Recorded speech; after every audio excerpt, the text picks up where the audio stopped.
Epic Games is notoriously known for its hit game, Fortnite. Fortnite Battle Royale. Are you just learning about Fortnite? No. No! God, please, no! No!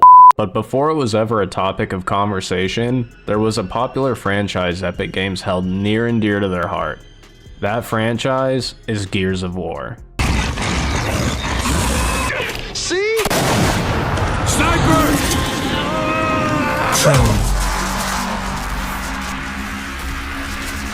By destroying their own civilization.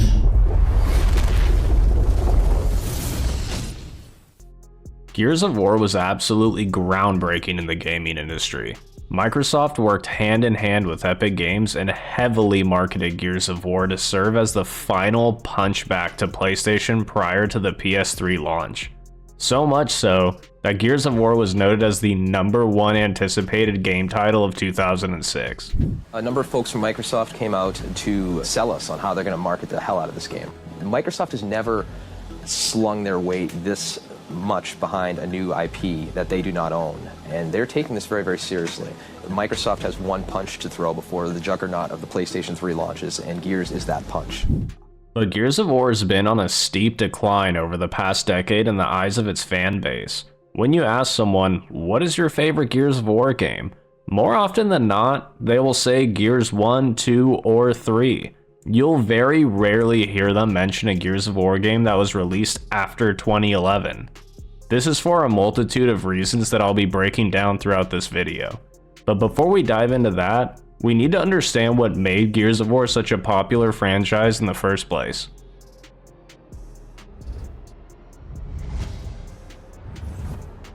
Third-person shooters have been around for quite some time, but they took a revolutionary turn with Winback on Nintendo 64 and PS2 in 1999, which implemented a cover system. Wrong way all these years. Oh, stop stretching. Do you think this is the appropriate time to stretch? That's right, I read the controls. Who read those controls? That would be me. Come here. Oh, no. Those were planned shots. I was trying to hit the UFOs overhead. I didn't miss. Oh fuck, get back, get back! Shit. A few years later in 2003, Kill Switch, which was released on PS2 and Xbox, featured the cover system as its core game mechanic, along with the blind fire mechanic. Remember? Bah! I wish somebody would put him out of his misery. These games paved the way for something they could not anticipate. Epic Games developed Gears of War with the intention of including the best elements of a tactical shooter with the cooler parts of a survival horror game. They wanted to ensure that Gears of War maintained military themes and elements to it. The game focuses on the protagonist Marcus Phoenix, a soldier in the coalition of ordered governments tasked to lead a last-ditch effort to destroy the Locust Horde and save humanity. And while the storyline sounds interesting, it really didn't capture anyone's attention until the iconic Mad World trailer was released. The cinematic footage coupled with the song Mad World captured a horrific sight of war. It truly touched the fans as you witness Marcus running to survive the end of humanity. And the game truly delivered. While it was meant to be a single-player game, Epic Games incorporated online multiplayer to add another element to the game, and it did not disappoint. Gears of War made massive strides in the gaming industry given the emphasis of gore. Cliff Bleszinski, the lead designer, heavily pushed for the ability to chainsaw enemies in half as well as curb stomp them. The chainsaw? Did you see it? Did you see it? At the time, this level of gore was taboo in the gaming industry, but as you could expect, Gears of War absolutely took off. Shortly after, we saw a wave of YouTubers shift to making montages with clips of Gears of War, some of the pioneers being Nismo Joe, Iceman, and even Moist Critical. These videos were booming on YouTube as they displayed the skills and levels to Gears of War. So much so that Gears of War videos were highly competing with Call of Duty videos. This YouTube community developed into Gearsopedia, a YouTube channel dedicated to posting the best montages made. It was everyone's goal to have their montage posted on Gearsopedia. Trust me, I would know, because I made it on the page a few times myself, and it was glorious. At this time, the community was at an all-time high because ultimately, it required skill to be good at Gears of War. Epic Games recognized the hype Gears of War was receiving. They saw it was a booming community, and they immediately jumped on the opportunity to create Gears of War 2. However, unfortunately, this is where things started to go wrong.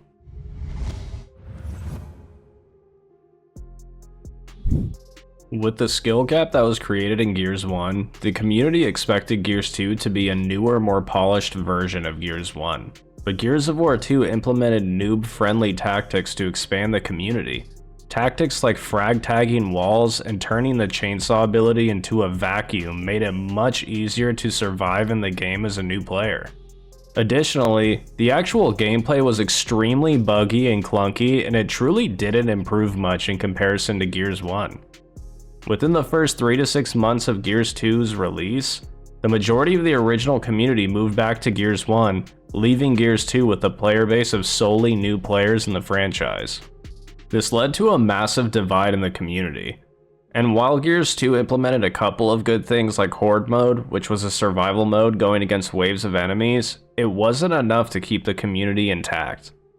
The divide in the community was extremely clear to Epic Games, and their attempt for redemption came with Gears of War 3, released in 2011. At the time, Gears of War 3 was extremely polished and incorporated the best features of both Gears 1 and 2. But once again, Epic Games did their best to bring more players into the community by implementing noob-friendly tactics, one of them being the sawed-off shotgun.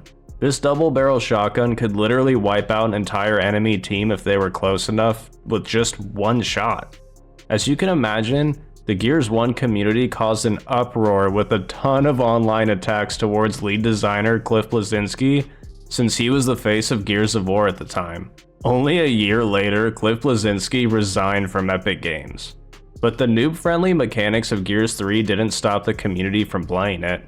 The problem is that all 3 games in the trilogy were similar while having some clearly defined differences, and this led to an even bigger divide amongst the community as many players continued playing their favorite games within the trilogy. What was once a booming online community began to dwindle. The YouTube presence for Gears of War had already declined rapidly and was too far gone.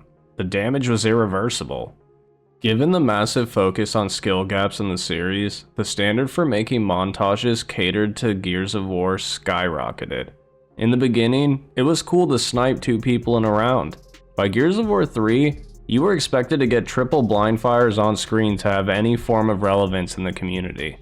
A community that was once supportive and excited for endless opportunities in the montage realm turned into a community that attacked each other for making videos that weren't quote-unquote good enough to be on YouTube. But with Cliff Bleszinski gone, Epic Games did their best to reignite the community by releasing Gears of War Judgment. Gears of War Judgment was released just 2 years after Gears 3 in 2013. There's no nice way to say this, but Gears Judgment was the nail in the coffin. At this point, the community is suffering and they receive a new Gears game that just didn't feel like Gears at all. It looked like Gears and contained the same mechanics, but quite honestly, it completely missed the mark and received little to no traction at all from the community. Most people played it for the campaign as the Gears community were diehard fans for the story and books, but once again, within 3 to 6 months, the community shifted back to older titles in the franchise. In 2014, Microsoft acquired the Gears of War franchise from Epic Games, and the Coalition took over the development of the games in the series. The Coalition attempted to save things by releasing Gears of War Ultimate Edition. Gears UE was a remastered version of Gears 1. While the OG fans of Gears were extremely excited for it, the community didn't come back to life. There really isn't much to say about Gears Ultimate Edition. The original Gears fans were excited, but it was a short-lived experience. Unfortunately, it was just too late. But as you expected, the Coalition attempted a comeback by releasing Gears of War 4 in 2016.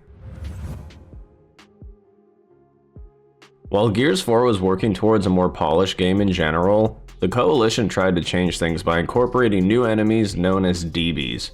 DBs were robots, and the problem with incorporating robots into the Gears series is that it truly didn't feel authentic. A huge piece of why Gears of War was a horror game was due to the fact that you're fighting these massive, creepy reptilian creatures. The campaign was extremely tedious and a bit boring. You enter a room, kill robots. You enter another room, kill more robots, and it just continues. The original grit and horror from the franchise was gone. Gears of War 4 was the least memorable game in the series because it was just outright boring. And this leads us to Gears of War 5, which was released in 2019. Gears of War 5 made a solid comeback in the series as gameplay was more polished altogether. There were definitely some hits and misses. They included an open world concept to the campaign, but you couldn't really do anything with it, so it just kind of felt pointless. It was a wasted attempt, but the customization and animations were phenomenal. They were the most in-depth they've ever been.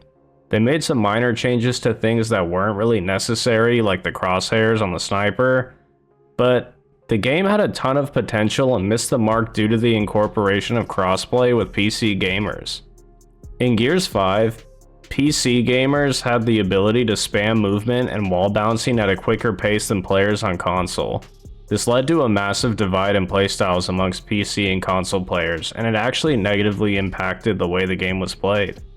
It's truly no secret that PC players had an advantage in movement, and movement is a key component in Gears of War gameplay. It's been 5 years since Gears 5 was released. In 2022, a live-action Gears of War movie and a TV series was announced by Netflix, but we haven't heard anything since. While the Coalition has teased Gears of War 6, we haven't really seen or heard anything about the game. At this point, we officially have confirmation that Gears of War 6's reveal will be announced at Xbox's Summer Showcase this June, but that's all the information we have. At the end of the day, Gears of War fans are diehards, and regardless of which game they choose to play regularly, I know they'll be excited for a new Gears of War game. But it's a matter of taking the favorites from the previous titles and incorporating them into a more polished game. Gears 1 was one of the most revolutionary video games of its time. 5 games later and we have a dead community with one of the better versions of the game. The community was neglected and wasn't listened to. For many Gears 1 players, this was the golden age of gaming. Similar to Call of Duty, this game started one of the first waves of gaming content creators of the era. What was once one of the biggest online gaming communities is now a barren wasteland. With every new Gears release, we took 1 step forward and 2 steps back. The Coalition doesn't need to reinvent the wheel, and I'm curious to see what Gears 6 holds for the community.